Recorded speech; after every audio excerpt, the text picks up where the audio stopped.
नमस्कार दोस्तों, मैं आपका दोस्त, आपका साथी चंद्रजीत शर्मा। इस समय खड़ा हूँ यमुना विहार में, यमुना विहार C10 में, और यह है परशुराम वाटिका। आज इस परशुराम वाटिका यमुना विहार में भगवान परशुराम का जन्म उत्सव मनाया जा रहा है।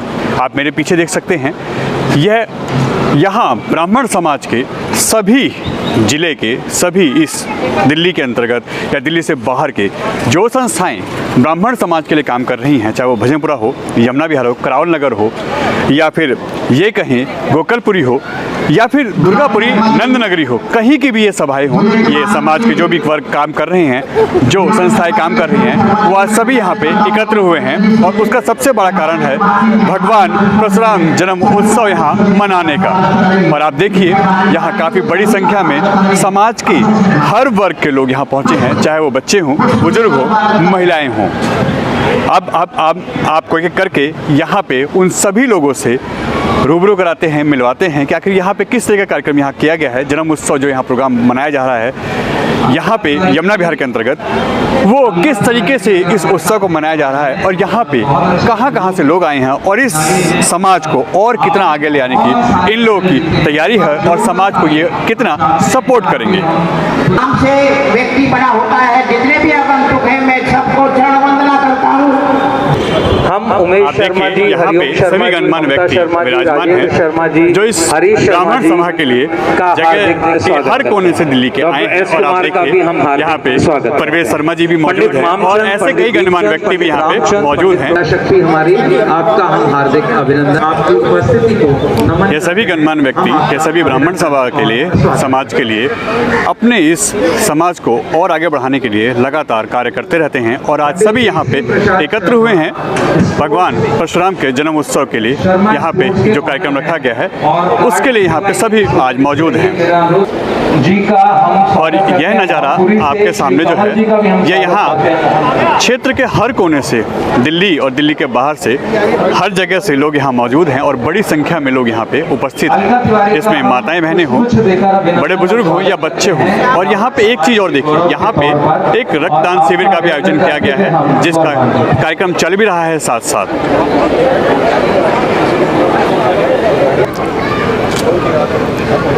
यहाँ जितने भी समाज के लिए काम करने वाली संस्थाएं हैं ब्राह्मण समाज की, उन सभी को यहाँ पे सम्मानित किया जाए। और ये भजनपुरा ब्राह्मण समाज जो है, उनके जो कार्यकर्ता हैं, जो कार्य करने वाले लोग हैं, उन सब का यहाँ पे सम्मान किया जा रहा है। जोरदार तालियों से आप वो आए और इस बच्ची को अपना आशीर्वाद दें और इसे माला पहनाकर इसका हम थोड़ा विराम देते हैं, क्योंकि हमारे बीच में कुछ वक्ता हैं, कुछ हमारा एक छोटा सा और प्रोग्राम है, वो भी करना। 4 लोगों ने अभी ब्लड डोनेट किया है, तो उनका भी हृदय से।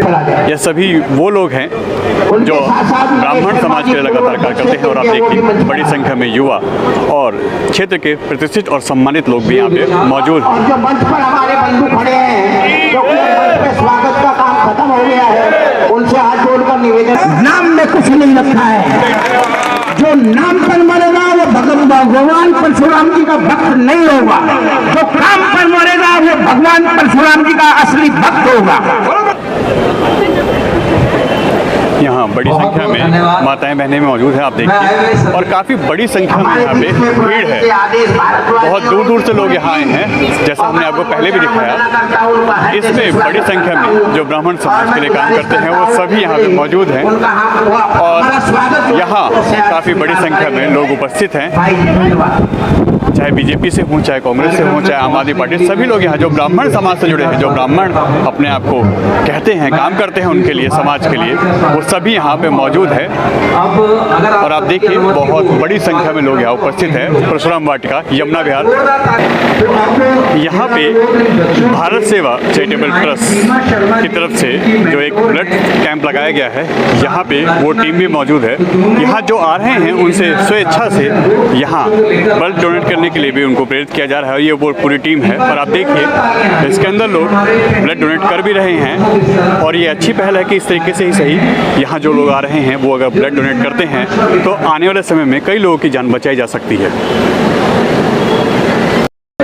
अपना अपना कैलकुलेटर निकाल लीजिएगा और आंसर जो बच्चे देंगे आप कंफर्म कर सकते हैं कि राइट दे रहे हैं या रॉन्ग।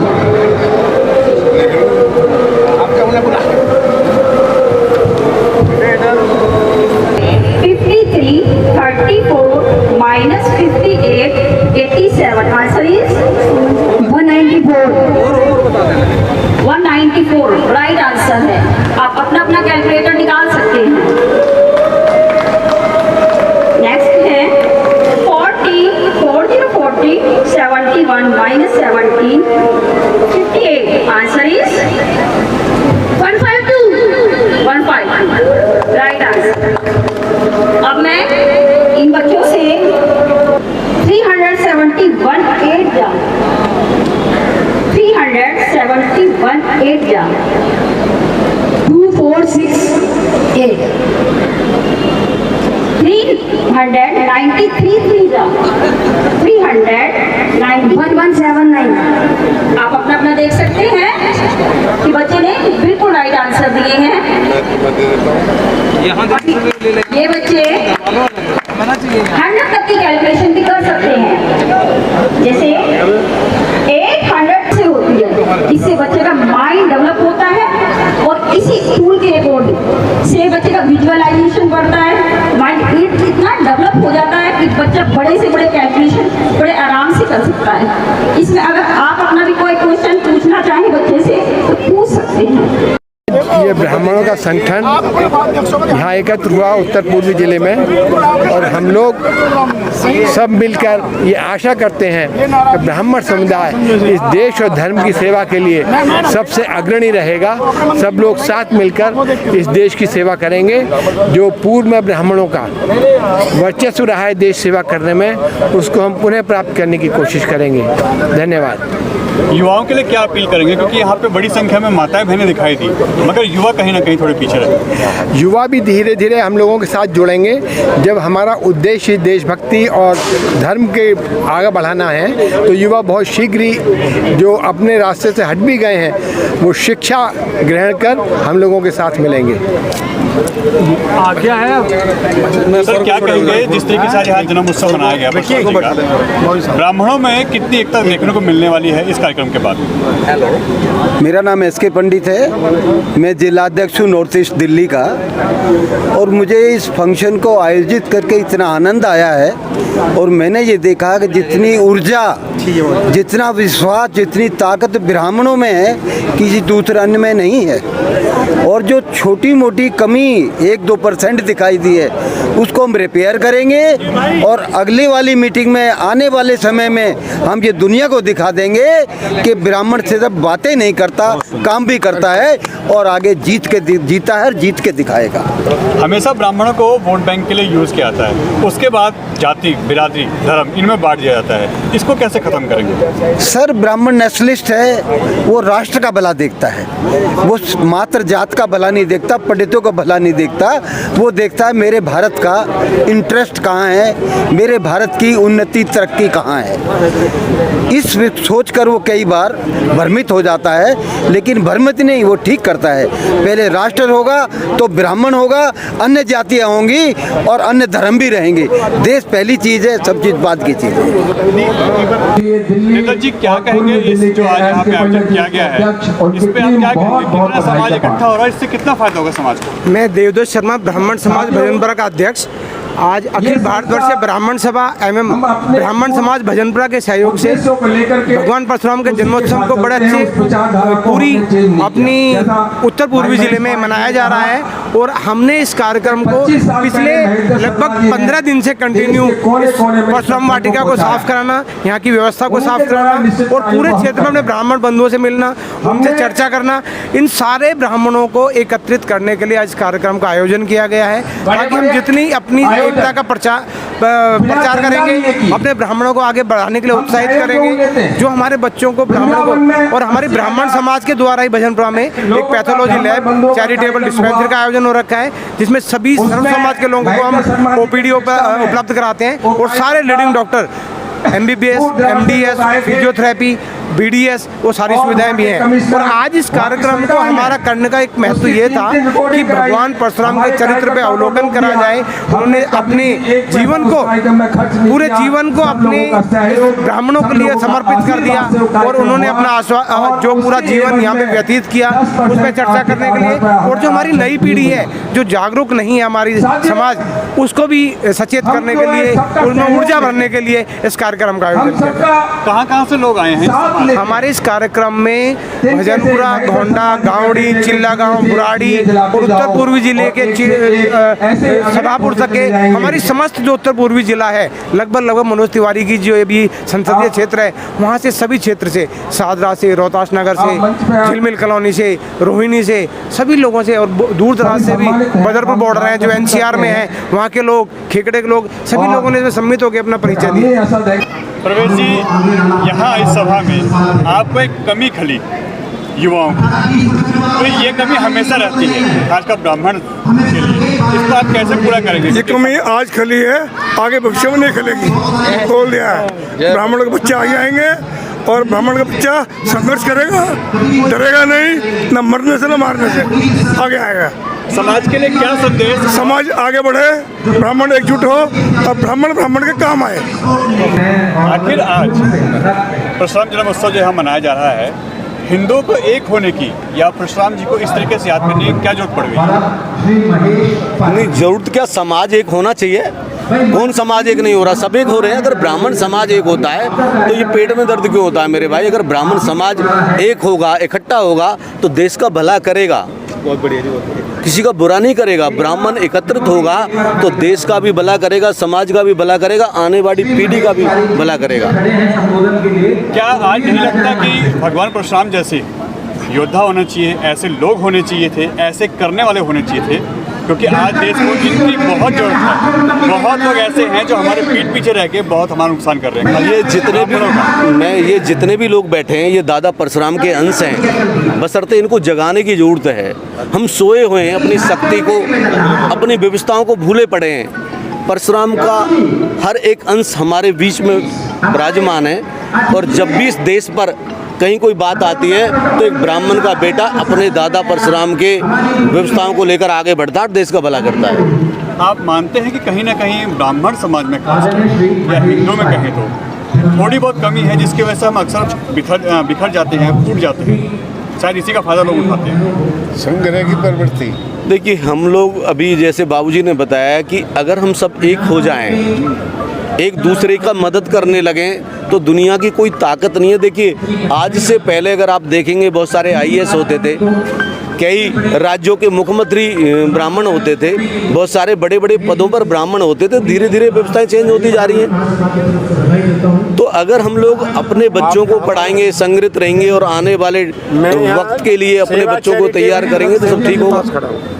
आज जो ये यहाँ पे उत्सव मनाया गया है, इससे समाज में कितनी एकता आने वाली है? आपको यहाँ पे क्या लगता है? देखिए, एकता ये है कि अगर हम दादा परशुराम का जगह जगह जन्म उत्सव मनाते हैं तो जो बच्चा कहीं ना कहीं समाज को भूले बैठा है। हमारा समाज है क्या?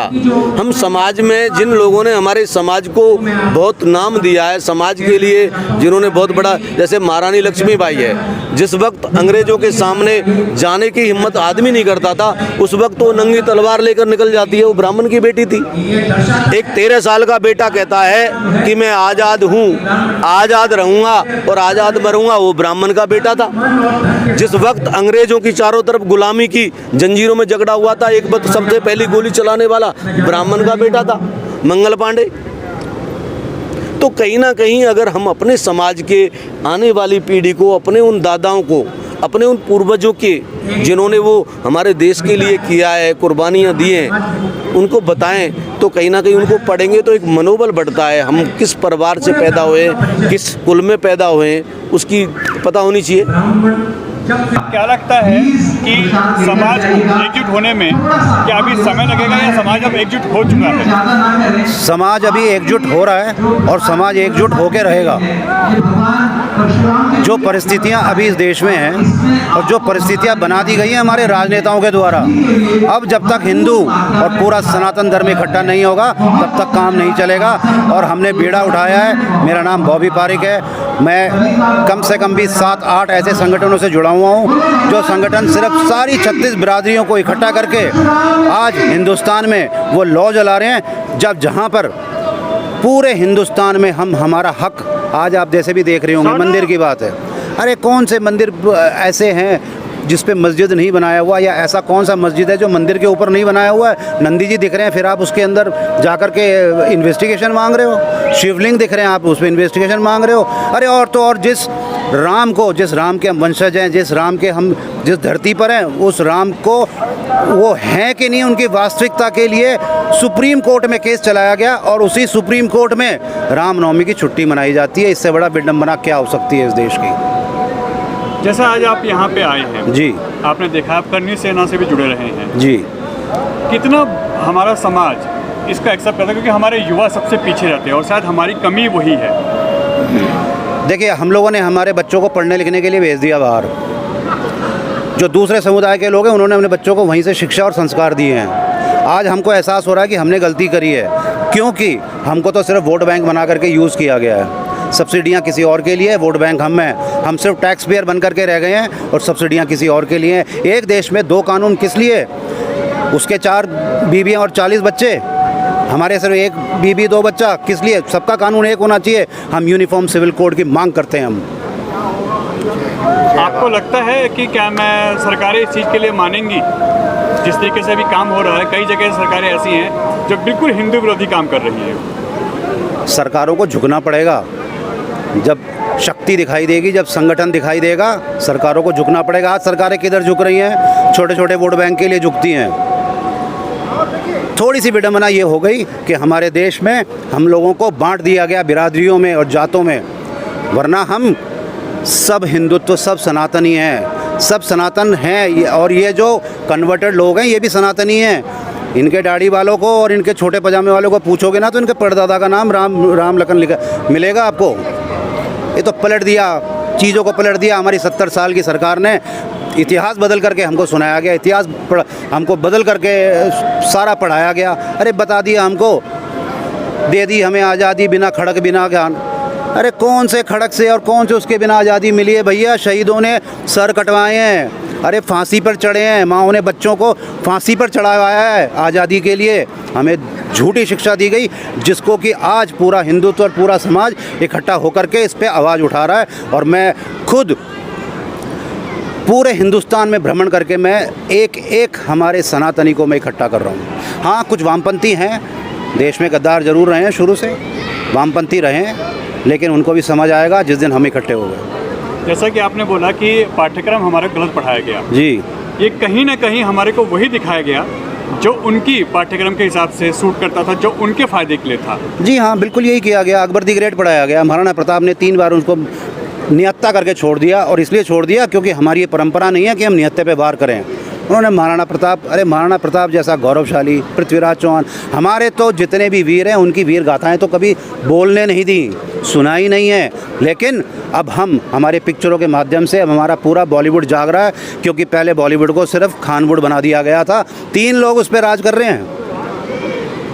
आज 50 साल का, 55 साल का, 60 साल का बूढ़ा भी हीरो बन करके आ रहा है, और आज हमारा सुशांत सिंह राजपूत जैसे को कत्ल कर दिया जाता है, जिसका कि आज तक निर्णय नहीं हो पाया, उसको आज तक इंसाफ नहीं मिला। लेकिन हम उसकी इंसाफ की लड़ाई लड़ रहे हैं। हम जैसा कि महाराष्ट्र में जी हनुमान चालीसा पढ़ते हैं जी तो जेल हो जाती है जी, राष्ट्रद्रोह का केस लग जाता है जी, मगर खुलेआम लोग नमाज पढ़ते हैं रोडों पे, उस पर कोई कार्रवाई नहीं होती। ओबीसी जैसे को खुला छोड़ रखा है देशद्रोही को।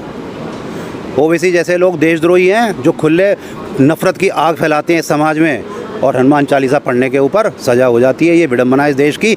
लेकिन जैसे जैसे हमारा हिंदुत्व और हमारा सनातन धर्म इकट्ठा होगा, तब इनकी एक नहीं चलेगी। सर, ये जो कार्यक्रम यहाँ आयोजित हुआ है, इस पे क्या कहेंगे? समाज में कितना बदलाव आने वाला है इस चीज़ पर? मैं देवदत्त शर्मा, दिल्ली प्रदेश का अध्यक्ष होने के नाते सबसे पहले तो आपके इस आर चैनल को बधाई देता हूं, जिन्होंने हमारे प्रोग्राम का कवरेज किया है। और जहां तक बात है कि बदलाव क्या आना है, ब्राह्मण समाज में आज इतनी जागृति आई है कि बुढ़ा हो, बच्चा हो, महिला हो, सब लोग संगठित होने के लिए एकदम से तत्पर हैं। और हमारा उद्देश्य सिर्फ एक है, ब्राह्मणों का भला, समाज का भला, देश का भला। ब्राह्मण कभी किसी से द्वेष नहीं रखता है। ब्राह्मण 36 बिरादरी का सम्मान करता है और ब्राह्मण ही एक ऐसा व्यक्ति है जो 1.25 रुपये में ही इतने बड़े बड़े आशीर्वाद दे देता है। तो वो आप पुत्रवती भव, आयुष्मान भव, धन धान्य से परिपूर्ण हो, ये एक ब्राह्मण के पास ही एक ऐसा शस्त्र है, एक ऐसी विद्या है जिसके बल से ब्राह्मण हमेशा से अग्रणीय रहा है। और आज ये जो उत्तर पूर्वी ज़िले में जो प्रोग्राम हुआ है भगवान परशुराम जी के जन्म उत्सव का, ये 1 महीने से 3 तारीख से चल रहे हैं। जगह जगह बहुत सारे प्रोग्राम हुए, बहुत सारे अटेंड किए, बहुत सारों में नहीं भी पहुंच पाए, लेकिन देश के अंदर एक जागृति आ रही है। ब्राह्मणों को एकजुट होने का एक साधन मिला है। पहले भटके हुए थे जो लोग, आज वो सब संगठित हो रहे हैं और ब्राह्मणों की भलाई के लिए कार्य कर रहे हैं। आज के प्रोग्राम के लिए क्या कहेंगे आप? आज का प्रोग्राम भगवान परशुराम जन्मोत्सव का प्रोग्राम था और बेसिकली ये कार्यक्रम सभी समाज के सभी वर्गों को जोड़ना, भगवान परशुराम के प्रति जागरूकता लाना और ये बताना कि भगवान विष्णु के छठे अवतार के रूप में भगवान परशुराम जिन्होंने समाज को एकजुट करने के लिए कार्य किया, तो जो चिरजीवी हैं आज भी जीवित हैं और उन्हीं के जन्म के लिए कार्यक्रम मनाया गया। ये जो मैथ की आपकी कैलकुलेशन है, ये कहाँ से सीखी आपने? ये मैंने ज्ञान अबैकस से सीखी और ये बहुत अच्छी हमको हेल्प देता है। एक तो ये हमको और भी सब्जेक्ट में हेल्प देता है और ये इसमें भी हमको मैथमेटिक्स में मेरा बहुत फ़ायदा हुआ है। इसको सीख के मैं इसको मिनटों में चीज़ों को कैलकुलेट कर लेता हूँ और इसलिए मेरे को बहुत अच्छा लगता है कि मैं ज्ञान अबैकस का एक स्टूडेंट हूँ। अभी हमने देखा कि आप स्टेज पे बिना डरे एक के बाद एक जवाब दे रहे थे, जबकि हाथ में आपके कोई ना पेपर था, ना कोई कैलकुलेटर था, ना कोई मोबाइल था। ये कैसे हो रहा था? क्योंकि हमें पूरा भरोसा अपनी कैलकुलेशन पर, हमारी मैम ने हमें इतना कॉन्फिडेंस दे रखा है कि हमारी कैलकुलेशन बिल्कुल परफेक्ट होती है। डर नहीं लगता कि कहीं कोई कैलकुलेटर बिल्कुल भी नहीं, क्योंकि माइंड में हमारी मैम ने अबैकस टूल फिट कर रखा है। कितना फायदा हुआ है आपको इस जो प्रोग्राम आपने सीखा है, जो आपने कोर्स किया है, इससे कितना फायदा हो रहा है आपको मैथ को लेके? बहुत फायदा हो रहा है। जैसे अगर कोई मैम मतलब स्कूल में कुछ कैलकुलेट करने लगती है तो हम सेकंड में एकदम जवाब दे देते हैं उसका। यानी भरोसा बढ़ता है इससे, और मैथ में कोई डर नहीं रहता। उन बच्चों को क्या मैसेज देंगे जो बच्चे डरते हैं मैथ को लेके? खासकर उन बच्चों को मैं ये मैसेज देना चाहूँगा कि हमारी मैम का अबैकस जरूर ज्वाइन करें, एक बार ज्वाइन करके तो देखें। जो आप सिखाते हैं इसका क्या फायदा है? कहीं इससे कोई बच्चों का नुकसान तो नहीं है? नहीं, इससे तो बहुत फ़ायदे हैं। जैसे बच्चे का विजुअलाइजेशन बढ़ जाता, बच्चे का कंसंट्रेशन पावर बढ़ जाती है, बच्चे का मैथमेटिक्स इतना